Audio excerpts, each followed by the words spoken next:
Mark Okoro rehearsed the lie one last time while the engine idled and the dashboard clock blinked like an impatient witness. 3-day training in Abuja, he mouthed, smoothing the collar of his shirt until it looked as guiltless as his smile. Inside the house, Lilian zipped his suitcase with the care of someone closing a treasure chest, then tucked a folded note between his shirts. She came to the doorway with that soft, dependable look he'd grown used to misinterpreting as weakness. "Remember to eat. Call me when you land," she said, stretching on tiptoe to fix his tie. Mark kissed her forehead as if he were blessing her, then carried his blessing straight into betrayal. He left the estate and took the expressway toward a city he wasn't traveling to, the road unspooling beneath him like an alibi he'd paid for in advance. Rita was already at the hotel in Owerri, the kind of place with chrome elevators and carpets that erased footsteps.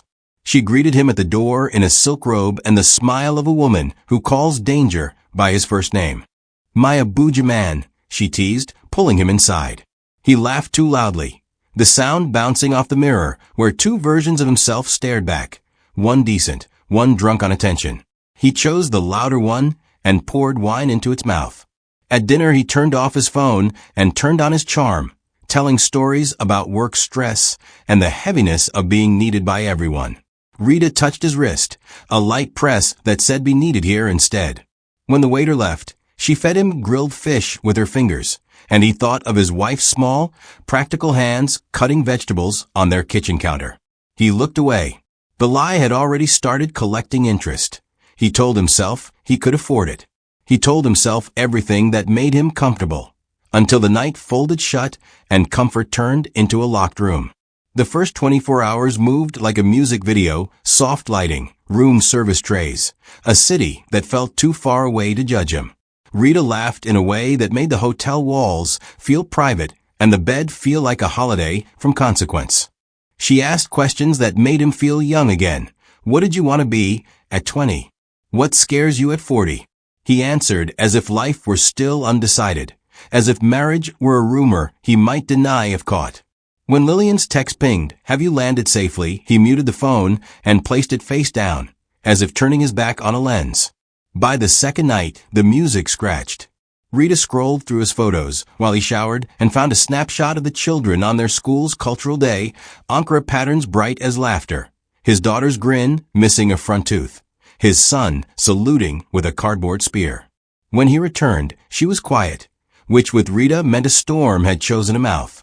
"You keep them close even here," she said, placing the phone on the table like evidence. "You talk about stress and responsibility, but you like wearing the ring when it suits you." He reached for jokes the way a drowning man reaches for a leaf.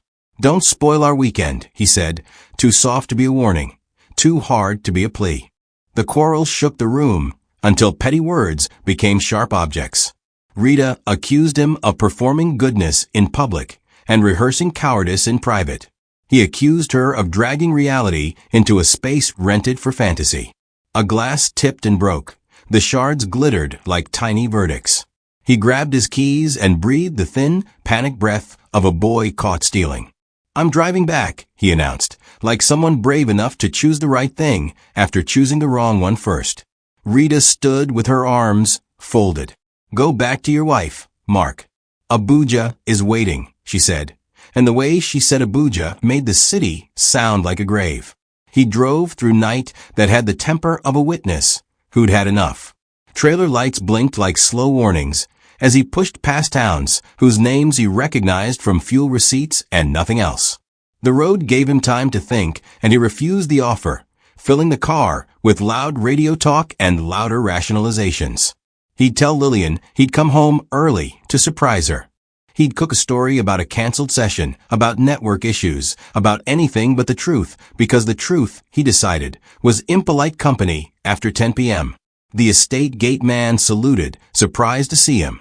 Mark returned a smile he didn't own and rolled into the compound with headlights off, rehearsing a cheerful "Honey, I'm home" he never got to use. The living room light was on. He reached for the handle quietly, the house wearing the peace of families that trust each other. As he stepped inside the corridor, a voice drifted out, Lilian's voice, low and tight, like a string pulled too far. Yes, she said into the phone. We'll bury him quietly before anyone finds out. The sentence didn't shout. It slid under his ribs and stayed there. He remained still, the way animals do when the air tells them something they don't have words for. She continued, every word falling with the precision of someone repeating instructions. Make sure the coffin comes before morning. The children must not see him that way. The corridor folded around him. His mind, trained to negotiate interest rates and policy memos, suddenly turned to mush, producing one conclusion and circling it like a terrified crowd. She knows. He backed away, foot by foot, like a thief undoing a theft, then ran for the car as if the key could unlock oxygen. He didn't start the engine immediately. He sat with both hands on the wheel, whispering a prayer that sounded suspiciously like bargaining. Then he drove, and the gate closed behind him like a period at the end of a sentence he hadn't read properly. He parked 2 streets away and argued with himself until the steering shook. Maybe he'd misheard. Maybe she meant someone else. Maybe the word bury was a metaphor spoken by a woman on the phone to a friend about secrets and shame. He laughed a cracked laugh. Who orders a metaphor and a coffin in one breath? He waited there until the sort of courage arrives that prefers spying to speaking. Just before dawn, he walked back to the house like a stranger who knows the route too well. The gate wore black ribbon. Cars lined the curb like commas in a sentence that wouldn't stop. He heard a neighbor murmur, "Madam," and felt the phrase slap him, "Sorry, madam," as if condolence at hands. A van reversed toward the veranda with a bored efficiency of people who carry grief for a living. On the door, Peaceful Rest Mortuary. 2 men slid a casket out with the ceremony of ordinary days. The lid gleamed. His breath left early and didn't return. He saw Lilian step into the compound, wrapper tied over a dark blouse, the kind of dressing women pull on when they can't afford the luxury of choosing. Her face was swollen, not hard. Someone held her shoulders. She did not look like a murderer. She looked like a verdict trying to stand. He remembered line by line what he'd heard and stitched it to what he saw until the picture made lunatic sense. She had decided to kill him, and now she was ready to bury what was left. Panic chose his feet. He obeyed. The world blurred as he ran back to the car and left his street to handle the story without him. The guest house smelled of old curtains and defeated cigarettes. He sat on the edge of the bed, hands trembling like receipts in front of an auditor. He needed proof of anything that wasn't terrifying. He reached for the radio because a stranger's voice sometimes sounds safer than your own. The announcer read headlines with professional calm, then shifted tone for breaking news. Bank supervisor, Mr. Mark Okoro, is reported dead after a ghastly auto crash along the Benin Expressway. Identification was made from documents recovered at the scene. The body was, Mark dropped the device, and it thumped against the rug like a heart he couldn't carry. Memory and math did a quick, cruel partnership. He'd left his spare wallet in Rita's glove compartment. She had borrowed his car that afternoon to go to a salon. If the vehicle crashed and burned, the papers would have told a damning lie for him. Lilian hadn't been plotting a murder. She had been preparing to bury a man the world told her was her husband. He stared at the damp patch on the ceiling until it blurred into a lake he wished he could drown his shame in. "She's crying for me," he whispered, the words rusting as they came out. "She's crying for me while I hide." He curled into himself on the faded bedspread and thought of the small note in his suitcase, the one he hadn't read. He imagined Lilian's handwriting, tidy, leaning forward the way she walked when she was determined to love him through anything. He covered his face.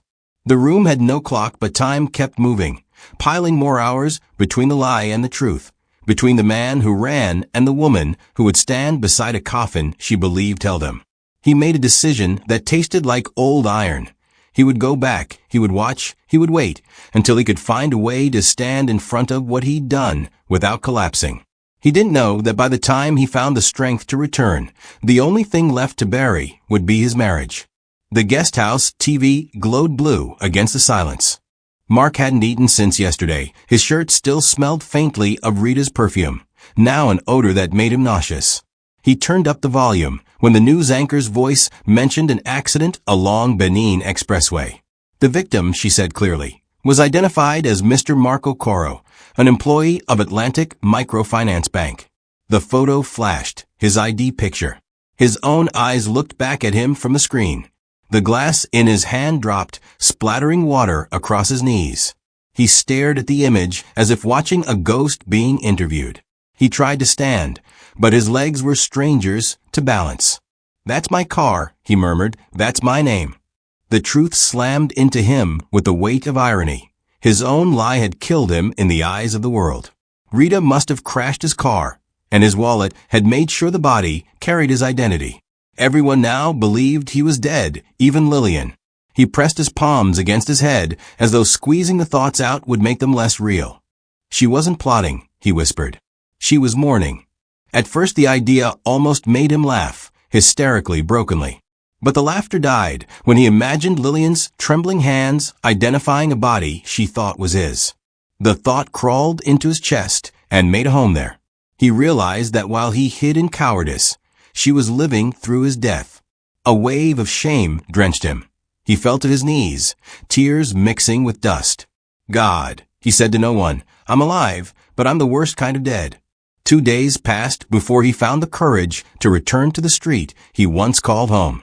He disguised himself with a face cap and sunglasses, standing behind parked cars like a stranger spying on a crime scene. The compound was full. Relatives moved in and out, carrying coolers of food and chairs, the sound of weeping spilling through the gate like smoke from a house on fire. Lilian appeared on the veranda, black wrapper, no jewelry, eyes swollen red. A neighbor handed her bottled water, and she waved it away, whispering. He didn't even say goodbye. Mark's fingers trembled. He wanted to shout, "I'm here," but guilt wrapped around his throat like a rope. Everything in him begged for a reversal, to swap this ghostly distance for the nearness he'd destroyed. He pressed his back to the car and wept quietly. A cousin passed by, talking on the phone. "They'll bring the body by evening. The mortuary van is on its way." The phrase "the body" hit harder than any insult. He realized he was hiding from love, afraid to look into the eyes that had always seen him as better than he deserved. When the van finally pulled up, a priest stepped out. Mark watched Lilian kneel beside the casket, murmuring prayers. Her lips trembled, not from hate, but from heartbreak. "He was a good man," she whispered to the priest. Mark wanted to scream that she was wrong, that he was a liar and a coward. But the moment belonged to her grief, not his confession. He left quietly, before anyone could sense the ghost breathing among them. The church courtyard was a sea of flickering candles. It as well floated through the loudspeakers, haunting and fragile. Mark stood at the back, cap pulled low, the smoke from melted wax curling between him and the coffin. Every time someone spoke of his kindness, he felt smaller. One of his colleagues said Mark was the kind of man who'd never hurt a fly. The irony burned his tongue. He wanted to run to the altar and confess, "I hurt more than flies. I hurt a heart that loved me, but cowardice sat heavier than courage." Lilian sat in the front pew, holding a framed photo of him. Her shoulders shook as she prayed under her breath, words he could almost lip-read. "Forgive him, Lord, and keep him safe." She forgave him even in death, a forgiveness he wasn't man enough to earn in life. The sound of her sobs mixed with the choir's hymn until the line between worship and wailing disappeared. Mark pressed his palms together, the tears running unchecked. It was the closest he had ever come to praying. When the vigil ended, people gathered around Lilian, embracing her, promising support. She nodded politely, exhausted. Mark stepped behind a palm tree and watched as she got into a car with his children. They clung to her sleeves, asking questions she didn't answer. When the vehicle drove away, he whispered, "I'm still here," though no one heard him. For the first time, he wondered if death might have been the kinder punishment. By dawn, regret had turned into panic. He needed someone to talk to, someone who knew the real story. He called Rita. The line rang once, then ended. He called again. Now it said the number was unavailable. By afternoon, it was as if she had been deleted from the earth. Her social media accounts disappeared. Every mutual contact denied knowing her. The woman he had risked his marriage for evaporated like a bad dream, leaving behind only wreckage. Mark sat in the car park behind them all, clutching his phone like a confession. "So that's it," he muttered. "The one I lied for won't even pick my call." He tried to rationalize it. Maybe she was scared of the police. Maybe she thought he'd really died. But the excuses sounded hollow. The only person still loyal to him was the woman he betrayed, and she believed he was gone. The irony tightened his chest until he felt older by years. That night, he slept in the car, engine off, sweat sticking his shirt to his skin. Dreams came in flashes. Lilian crying beside a coffin, his children calling him from somewhere dark, his own name echoing like a judgment. He woke gasping, half expecting dirt over his face. He realized then that he was alive only because regret hadn't finished the job. "I can't hide anymore," he said aloud, voice hoarse. "I'll tell her the truth. I'll tell her everything." He arrived at the cemetery the next morning before the crowd. The burial canopy flapped lazily in the wind. Workers arranged chairs, unbothered by his presence. Mark felt both invisible and exposed, a ghost rehearsing for resurrection. The priest arrived, then Lilian, her face pale and still. When she saw the coffin being lifted from the van, she broke down again, clinging to her brother's arm. Mark's heart pounded, so loud it drowned him. He stood at the edge of the gathering, shaking. The coffin gleamed in the sun, engraved with his name, Mark Okoro. It looked official, final, carved truth out of a lie. As the priest began prayers, something inside him snapped. He couldn't watch her drop tears on wood that didn't hold him. He stepped forward, voice cracking. "Stop. Don't bury me. I'm alive." The entire congregation froze. For a moment, silence ruled. Then panic tore through the air like wind through dry leaves. Women screamed. Men stumbled backward. Someone shouted, "Ghost." Lilian turned, saw him, and collapsed instantly. The world slowed into chaos, shoes scattering, chairs falling, children crying. Mark ran to her, shouting her name, begging her to wake up. But Lilian lay still, and in that stillness, he realized he had just killed the last piece of peace left between them. The world stood still the moment Mark's voice shattered the prayers. "Stop. Don't bury me. I'm alive." Every head turned, eyes wide as glass. For a heartbeat, no one moved. Then the crowd exploded into screams. Women stumbled, children ran. A man tripped over a chair while shouting Yezu, "Ghost." The coffin tilted dangerously as the pallbearers dropped it in terror. Mark forced his way through the chaos toward the fainted form of his wife. Her head rested awkwardly against the priest's shoe, her wrapper smeared with red dust. "Lilian," he yelled, kneeling beside her. His voice cracked from panic and guilt. She didn't move. Her body felt cold against his shaking hands. He lifted her in his arms while people gawked from a distance. "It's him. The dead man is carrying his widow," someone whispered, and another hissed, "Abomination." But Mark didn't care. He carried her past the gate, ignoring the noise, ignoring the priest shouting for help. His heart hammered so violently that he thought it would burst through his chest. The woman he had betrayed, humiliated, and left to mourn was now lifeless in his arms because of him. For once, the pain wasn't just guilt. It was punishment wrapped in flesh. He flagged down a taxi, placed her carefully inside, and told the stunned driver, "Hospital. Now." The ride felt eternal. He kept whispering apologies into the air, as if her unconsciousness might forgive what her heart would never excuse. At the hospital gate, nurses rushed out. "What happened to your wife?" one asked. He opened his mouth, but no sound came. How could he explain that she'd fainted at the sight of a husband she'd just finished burying? He simply pointed at her and said, "She saw me." As they wheeled her in, Mark sank onto a bench, his clothes dusty, his eyes bloodshot. Around him, people stared in confused horror. Some recognized him from the news. The irony of being a living headline, "Man declared dead interrupts his own burial," settled like a curse on his chest. Lilian woke slowly, her eyelids fluttering open to a world that made no sense. The smell of antiseptic stung her nose, the ceiling lights blurred into circles, and a familiar figure sat hunched at her bedside. When her vision cleared, she froze. Mark, she whispered. He lifted his head, eyes swollen from tears. It's me, he said softly, as if confessing a sin to God. Her lips trembled. No, no, you're dead. You can't be here. He reached for her hand, but she flinched. Don't touch me, she cried, jerking away. Her voice cracked under disbelief. I saw your coffin. I saw them close it. He tried to explain, words tumbling out like loose stones, how he'd lied about the trip, how he'd gone to meet another woman, how he returned home early and overheard her phone call, how fear made him hide, how the accident had fooled everyone. He poured out everything, until silence became heavier than the truth.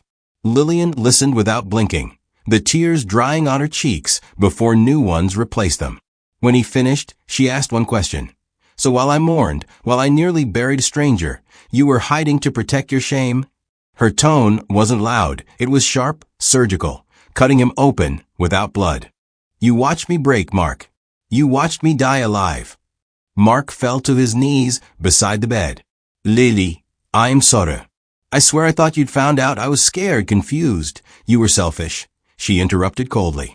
You didn't think of me, or our children, or what your lies could do. You only thought of getting caught. Her gaze hardened like stone.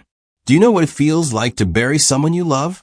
To watch a coffin go into the ground and think part of your soul went with it. He tried to speak, but she turned her face away.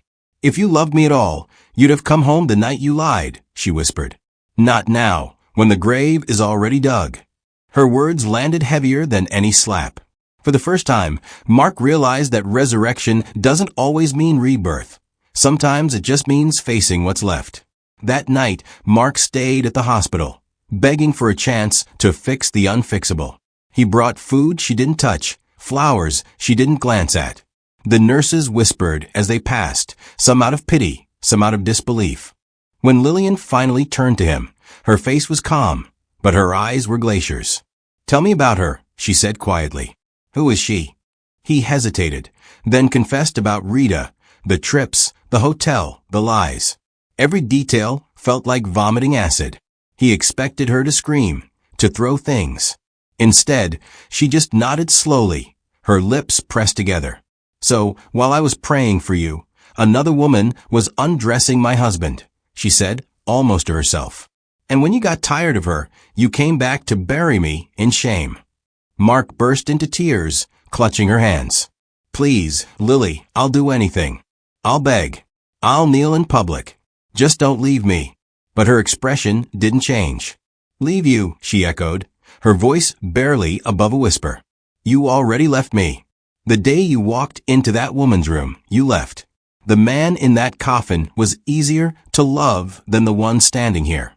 She slid her hand out of his grip. I used to think death was final. But you've shown me something worse, disappointment that keeps breathing.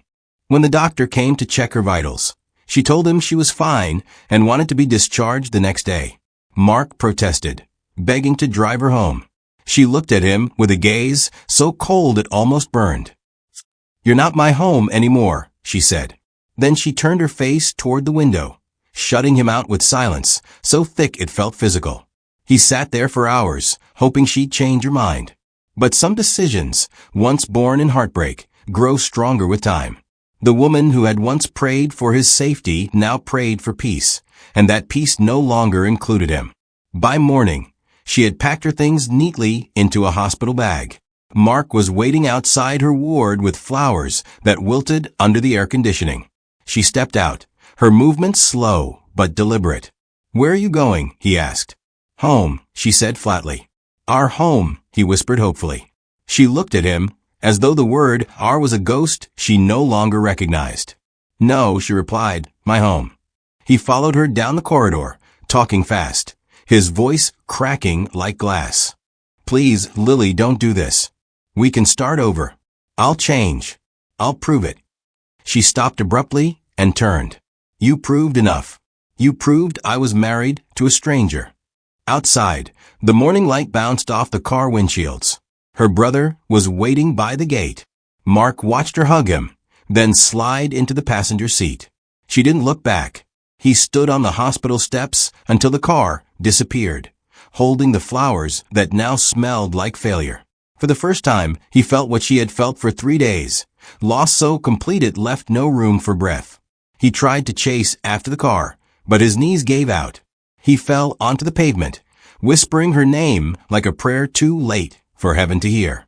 That evening, he returned to their house, hoping she might have gone there to pack. The silence was heavy, unbroken. Her slippers were gone from beside the door. Her clothes were missing from the wardrobe. On the dresser, where her perfume bottles used to stand, only dust remained. The wedding portrait had been taken down, leaving a lighter rectangle on the wall where love once lived. He found her note on the dining table. "You died the day you betrayed me. Don't look for us." The words were neat, her handwriting steady, proof that her heartbreak wasn't chaos. It was clarity. He sank into the chair, reading it again and again, until his tears blurred the ink into something unrecognizable, like the man who had caused it. Days passed like ghosts walking through walls. Mark wandered the house aimlessly, touching things as if they could speak. Her laughter still lived faintly in the kitchen tiles. Her scent lingered on the curtains. Her absence screamed from every corner. He tried calling her, but her number had changed. He tried reaching her family, but no one answered. It was as though the world had collectively decided he no longer existed. In the neighborhood, whispers followed him like shadows. Some called him the man who returned from the dead. Others simply shook their heads and crossed the street. One night, he opened the closet and found her old prayer journal. Between its pages was the note she had slipped into his suitcase on the day he lied about Abuja. The ink was slightly smudged, but the words are clear. "God keep you safe, my love. Come back home to us soon." He pressed it to his face and cried until the paper softened. That single note, so kind, so undeserved, hurt more than any insult could. He sat on the floor and realized the punishment wasn't her anger. It was her absence. She had taken her warmth with her, leaving him to share a bed with regret. In the mornings, he wandered through rooms still arranged like memories. In the evenings, he turned off the lights, pretending the darkness was company. The refrigerator hummed. The ceiling fan clicked. The world continued as if forgiveness were optional. But forgiveness wasn't coming. Not from her. Not from the children who now lived miles away. And maybe not even from God. Mark finally understood that sometimes the worst judgment isn't death or prison. It's living long enough to see the full cost of your lies. 3 weeks after her disappearance, the silence in Mark's house was broken only by the thud of an envelope sliding under the front door. It wasn't from love, but from the law. When he opened it, the first words hit like gunfire. Petition for dissolution of marriage. The papers bore Lilian's full name in calm, deliberate handwriting. The same hand that once wrote, "I love you" at the end of birthday cards. His throat tightened as he read the accusations. Infidelity, emotional cruelty, and abandonment. Each count felt like a mirror shattering. He tried to steady himself, but his fingers shook. His name, printed in bold across the top of the document, looked foreign, like it belonged to a stranger he no longer knew. He slumped into the dining chair, the same spot where he once teased her about her cooking, where laughter once filled the air. Now that laughter had turned into paragraphs of legal terms. He read on, his eyes blurring. The petitioner seeks sole custody of the minor children on grounds of psychological harm and instability caused by the respondent's actions. There it was, not just divorce, but separation from his own blood. He pushed the papers away and stood abruptly, pacing like a trapped animal. How had deceit turned into this? He wanted to believe he could talk her out of it, that time could heal, but the letter didn't come with space for negotiation. It came with a date for court. When he finally mustered the courage to call her lawyer, the woman's voice was crisp and cold. "Mr. Okoro, Mrs. Okoro does not wish to speak to you. Any further contact should come through legal channels." That night, Mark couldn't sleep. He stared at the ceiling fan until dawn, realizing that the house was no longer his refuge. It was evidence. Every wall, every chair, every untouched meal whispered testimony of his failure. He closed his eyes and whispered into the emptiness, "Lily, please. I am sorry." But the only answer was the hum of the fan, indifferent, constant, final. By the next month, news of his scandal had spread beyond whispers. His office was a theater of pity disguised as professionalism. Co-workers paused conversations when he walked in. Some avoided eye contact altogether. His supervisor called him into the conference room, not for promotion or praise, but for damage control. "Mark, the board feels it's best if you take some time off," the man said awkwardly, avoiding the word suspension. The bank couldn't risk its reputation being tied to that story about the man who crashed his own funeral. His ID card was collected quietly, his name tag removed from the desk that once defined his pride. He walked out of the building like a ghost, leaving his former life behind. The gossip followed him wherever he went. Newspapers ran headlines like "Man declared dead interrupts his own burial," "Wife files for divorce." He became a symbol of shame in WhatsApp groups and social media comment sections. Some mocked him. Others turned his tragedy into entertainment. His mother, too embarrassed to answer questions from the Church Women's Fellowship, stopped attending service. He tried to explain, but every attempt at justification sounded weaker than silence. Even old friends who used to drink with him kept their distance, afraid of being linked to his disgrace. He wasn't just unemployed, he was untrusted. At night, he wandered through the estate like an unwanted rumor, watching families laugh through open windows. Each giggle was a reminder of what he had destroyed. He thought about traveling abroad, starting afresh, but running had already ruined him once. So he stayed, unemployed, infamous, and invisible. Sometimes children in the neighborhood whispered, "That's the man who came back from his own funeral," before running off in nervous laughter. He wanted to shout, "I didn't die." But maybe, in a way, he had. Just not in the way anyone expected. The courtroom smelled faintly of paper, sweat, and disinfectant, a place where love came to sign its death certificate. Lilian sat on one side, calm, poised, her black gown simple but elegant. She didn't look like a woman broken by grief. She looked like a woman sharpened by it. When her name was called, she stood and addressed the judge with quiet clarity. Her voice didn't tremble. It carried the weight of truth. "My lord," she began, "I buried a coffin believing my husband was inside it. I forgave him even then. But when he returned, I realized the man I loved had already died, not by accident, but by choice." The courtroom was silent except for the steady scratching of the clerk's pen. Mark sat opposite her, head bowed. Each word she spoke peeled back his defenses. She described the 3 days of agony, the sleepless nights, the humiliation of discovering that her husband had not died, but hidden, watching her grief like a movie he directed. She recounted the betrayal, the fear, the collapse, and her awakening. Her final words cut the air. A woman who mourned her husband twice, once in the coffin, once in truth, deserves peace, not pity. Even the judge sighed before responding. When it was Mark's turn, he stood slowly, voice quivering. "I was wrong," he said simply. "I lied. I sinned. I broke a good woman's heart. But I'm still their father. Don't take my children." His eyes pleaded, but justice is not emotional. It is arithmetic. The judge's ruling was clear and final. Marriage dissolved. Custody awarded to the petitioner, Mrs. Lilian Okoro. A gavel struck wood, and the echo sounded like a door slamming shut on what was left of his life. Lilian turned once toward him, not with hate, but with the calm pity one gives a stranger. Then she picked up her bag and walked out.